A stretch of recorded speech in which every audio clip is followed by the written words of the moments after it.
Hello class fifth. आज हम लोग रिज्यूम करेंगे आपका चैप्टर 2 कीपिंग हेल्दी। तो हमने इसमें क्या क्या पढ़ा था? हमने इस पे कंपोनेंट्स ऑफ फूड पढ़ा था, हमने इसमें प्रोटीन पढ़ा था, प्रोटीन के बाद फिर हमने carbohydrates, fats, vitamins and minerals भी हमने पढ़ लिया था। अब हम इसमें पढ़ेंगे वाटर। वाटर हमारे लिए इम्पोर्टेंट क्यों है? Water makes up about 60% of an adult body weight, यानी कि जो एक ह्यूमन बॉडी का जो वेट होता है उसका 60% क्या होता है? वाटर होता है। It is essential for us to stay alive. आप सबको पता है कि हमें ज़िंदा रहने के लिए पानी की ज़रूरत होती है। Most of our body organs need water to function properly. बहुत सारी हमारी बॉडी के ऐसे ऑर्गन्स हैं जो पानी की ही सप्लाई से हमारे प्रॉपर फंक्शन कर पाते हैं।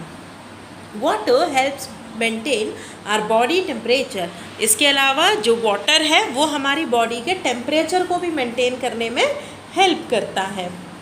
It also helps the body get rid of waste in the form of urine and sweat. इसके अलावा हमारी जो बॉडी में जो टॉक्सिक मटेरियल होते हैं, जहरीले मटेरियल होते हैं, जो वेस्ट मटेरियल होता है, वो भी यूरिन मतलब टॉयलेट, और जो हम टॉयलेट करते हैं, और जो स्वेट यानी कि जो पसीना आता है, उससे हमारी बॉडी के अंदर से टॉक्सिक्स बाहर निकलते हैं। और ये जो यूरिन है, ये जो स्वेट है, ये कब बनेगा? जब हम प्रॉपर अमाउंट में पानी इनटेक करेंगे, वाटर इनटेक करेंगे।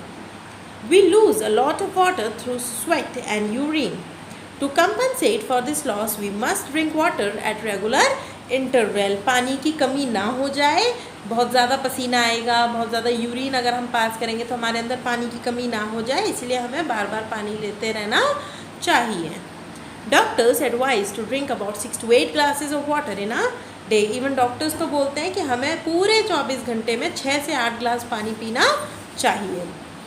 Now roughage. What are roughage? Dietary fiber or roughage is not digested by our body. However, it is an essential part of our diet. देखो, जो रफेज होता है, डाइटरी फाइबर है, ये हमारी बॉडी डाइजेस्ट नहीं करती है, पर फिर भी ये हमारे लिए, हमारी जो डाइट है उसके लिए बहुत ज़्यादा इम्पॉर्टेंट है। यानी हमारी डाइट के अंदर जो रफेज है वो इंक्लूड होना चाहिए। It makes the movements of food in the digestive tract easier. ये क्या करता है कि हमारे खाने को प्रॉपर मूव करवाने में हेल्प करता है। It helps our body to get rid of the undigested food. इसके अलावा हमारी जो बॉडी में अनडाइजेस्टेड फूड होता है उससे भी छुटकारा पाने में मदद करता है। Fresh fruits and vegetables, whole grains and legumes and nuts are rich sources of roughage. सबसे ज़्यादा रफेज हमें कहाँ मिलेगा? फ्रूट्स में मिलेगा, वेजिटेबल्स में मिलेगा, ग्रेन्स में मिलेगा। Lack of fibre in our diet can result in constipation and several other problems. कई बार आपने देखा होगा कुछ लोग फ्रेश नहीं हो पाते हैं प्रॉपर दिन में। इसके अलावा काफ़ी टाइम तक कॉन्स्टिपेशन यानी कि कब्ज़ बन जाता है। तो अगर हमारे जो डाइट है उसमें फ़ाइबर की कमी होगी, रफेज की कमी होगी, तो कॉन्स्टिपेशन की दिक्कत हो सकती है। So we should always eat a fiber-rich diet. Now balanced diet. All food items may contain all the nutrients. देखो, सारे खाने के अंदर जो हम खाना खाते हैं इसके अंदर सारे nutrients होने चाहिए। Certain food may be rich in one nutrient but might lack other nutrient. देखो, कुछ खाना ऐसा होता है जिसके अंदर एक टाइप के न्यूट्रिएंट होंगे, और कुछ खाना ऐसा होता है जिसके अंदर कुछ टाइप के न्यूट्रिएंट होंगे। ज़रूरी नहीं है हर खाने के अंदर आपको सारे न्यूट्रिएंट्स मिलें। The best way to eat is to include a variety of foods in our diet to ensure that we receive all the nutrients. इसके लिए हमें क्या करना है कि हमें हर तरीके का खाना खाना चाहिए। हमें सारे फ्रूट्स खाने चाहिए, हमें सारे वेजिटेबल्स खाने चाहिए, इसके अलावा हमें ड्राई फ्रूट्स लेने चाहिए, है ना। तो हमें वैरायटी का खाना खाना चाहिए जिससे हमें वैरायटी का ही जो न्यूट्रिएंट्स हैं वो हमारी बॉडी को मिल पाए। Look at the food pyramid. देखिए, ये फूड पिरामिड बना हुआ है ना, देखिए ये दिख रहा है आपको, फूड पिरामिड दिख रहा है। It shows different food groups arrange in the shape of a pyramid और अ ट्राइंगल। देखिए ज़रा, हैव फैट्स एंड ऑयल्स। देखिए ज़रा, ऑयली फूड भी दे रखा है, फिर आपको ये मिल्क एग भी दे रखा है, इसके बाद आपको होल व्हीट ग्रेन्स भी दे रखे हैं। Okay, so this is a food pyramid. It is recommended that we eat more food from the food groups at the bottom. तो देखो जो बॉटम यानी कि ये जो नीचे है ना, देखो सबसे ऊपर वाले फैट्स यानी हमें कम लेने चाहिए, हमें फ़ैट कम खाना चाहिए, है ना। इसके अलावा देखो इससे कम ये खाना चाहिए, इससे कम ये, और सबसे ज़्यादा हमें देखो सबसे ज़्यादा हमें वेजिटेबल्स एंड फ्रेश फ्रूट्स खाने चाहिए। देखो सबसे बड़ा पोर्शन ये दिख रहा है ना, दिख रहा है आपको, तो जो बॉटम में है वो हमें सबसे ज़्यादा इंटेक करना चाहिए। The food group at the top has to be consumed in very small amount, और जितना ऊपर होगा फूड वो उतना ही हमें कम क्वांटिटी में खाना है फूड पिरामिड में से। We should always take a balanced diet that contains food from each food group in right amounts. A balanced diet is a diet that provides our body with all the essential nutrients in right amounts. तो balance diet क्या है कि जो हमें सारे nutrients को proper amount में provide करा पाए, उसको बोलते हैं balanced diets. Not deficiency diseases. Deficiency diseases मतलब ऐसे डिजीजेस जो हमारी बॉडी के अंदर विटामिन्स, मिनरल्स, प्रोटीन्स की कमी से हो जाते हैं। तो vitamins and minerals keep us healthy and protect us from bad microbes और जर्म्स। जो विटामिन्स मिनरल्स हैं वो हमें बीमारियों से बचाते हैं, माइक्रोब से बचाते हैं, जर्म्स से बचाते हैं। Even though we need small amount of vitamins and minerals daily, जबकि देखो हमें ये बचा रहे हैं, ये हमें बचा रहे हैं, जर्म से बचा रहे हैं, ये हमें बीमारियों से बचा रहे हैं, पर ये हमें कितनी क्वांटिटी में चाहिए होते हैं? बहुत कम क्वांटिटी में हमारी बॉडी को ये दिन में चाहिए होते हैं। We can get sick if we do not get them. और क्या होगा अगर ये हमें प्रॉपर नहीं मिलेंगे तो हम क्या पड़ जाएंगे? बीमार पड़ जाएंगे।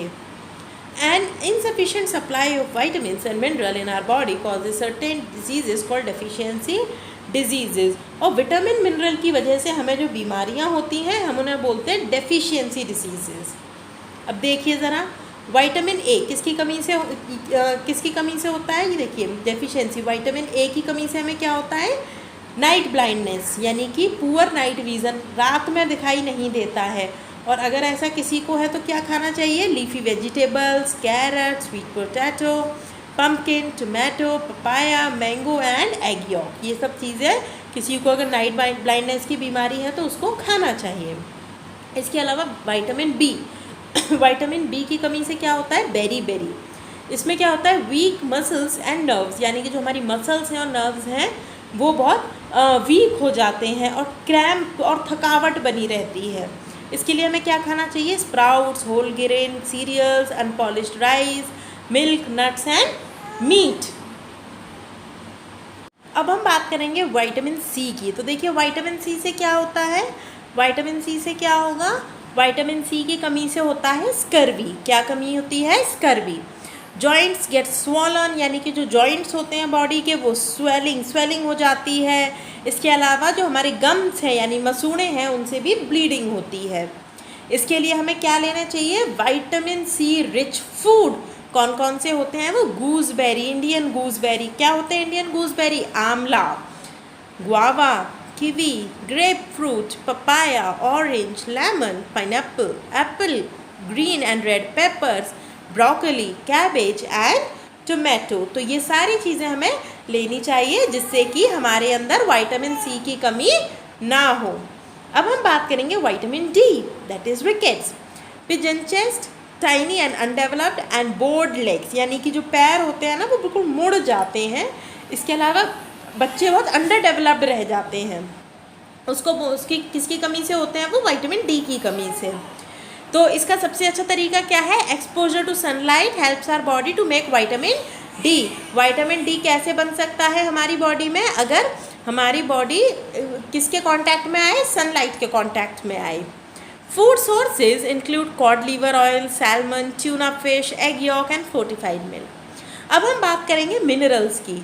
तो देखो कैल्शियम की कमी से क्या होगा? कैल्शियम की कमी से होगा कैल्शियम की कमी से क्या होगा? हमारी जो बोन्स हैं वो वीक हो जाएंगी। इसके अलावा हमें क्या खाना चाहिए जिससे हमारे अंदर कैल्शियम की कमी ना हो? Milk, eggs, fish, meat and leafy vegetables. अगर हम ये सारी चीज़ें खाएंगे तो हमारी अंदर कैल्शियम की कमी नहीं होगी। अब आयोडीन की कमी से होता है गॉइटर, यानी कि जो हमारा गला होता है ना, ये वाला जो पोर्शन होता है ये बहुत मोटा हो जाता है, बड़ा हो जाता है। अगर हमारे अंदर आयोडीन की कमी हो जाती है तो इसके लिए हमें क्या खाना चाहिए, सी फूड खाना चाहिए, वेजिटेबल्स लेने चाहिए। और सबसे ज़्यादा इम्पॉर्टेंट होता है कि हमें आयोडाइज्ड सॉल्ट लेना चाहिए, यानी कि जिस सॉल्ट में क्या हो, आयोडीन हो, ऐसा हमें जो सॉल्ट है वो लेना चाहिए। आयरन, अब आयरन की कमी से क्या होता है, anaemia. Person gets tired very easily and looks pale and unhealthy, यानी कि स्किन का कलर हल्का पड़ जाता है। तो ये सब किसकी कमी से होता है, आयरन की कमी से। ठीक है, आयरन की कमी से एनीमिया हो जाता है। ओके, तो इसको हमें ठीक करने के लिए क्या करना चाहिए, ग्रेप्स, डेट्स मतलब खजूर खाने चाहिए, bananas, spinach, jaggery and meat that is liver part. अगर कोई आप मीट खाते हैं तो उस एनिमल का लीवर पार्ट अगर आप खाएंगे तो आपके अंदर आयरन की कमी नहीं होगी। ओके, तो देखिए ज़रा, अब हमने ये डेफिशिएंसी डिजीज़ेस कर लिए हैं। अब आपको जो होमवर्क है वो है कि आपको ये जो डेफिशिएंसी डिजीज़ेस का जो चार्ट है ये आपको अपनी नोटबुक में ड्रॉ करना है। ओके, चलिए, टिल देन बाय।